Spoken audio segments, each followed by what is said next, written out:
ମାନବିକता देखाइले स्थानीय विधायक तथा गणशिक्षा मंत्री नित्यानंद गंग। वर्तमान समय थंडा प्रकोप प्रचंड थिबा बेले उमरकोट सहरर टिकिरा साहिठारे बुढ़ाबुढ़ी माननकु साहाय्य करिले मंत्री नित्यानंद गंग। से प्रकाश करिले जे थंडार दाउरू रक्षा करिबा पई वयोज्येष्ठଙ୍କୁ आज कंबल बांटी।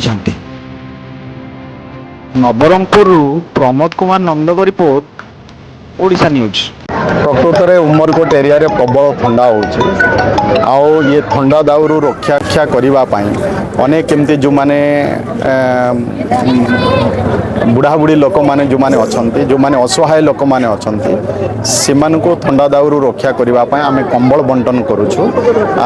गत काली भी किसी वार्ड रे करूँ, आज भी किसी वार्ड रे करुचु। रायगढ़ भी मु आज कंबल बंटन करके आसी। निश्चय से जो मान को आवश्यकता अच्छी जो माने असहाय से कौन थंडा दाउरू रक्षा पाइबा सुविधा नहीं तो से आज आम कंबल बांटुचु। निश्चय कंबल बांटवा द्वारा से थंडा दाउरू रक्षा पाइबे।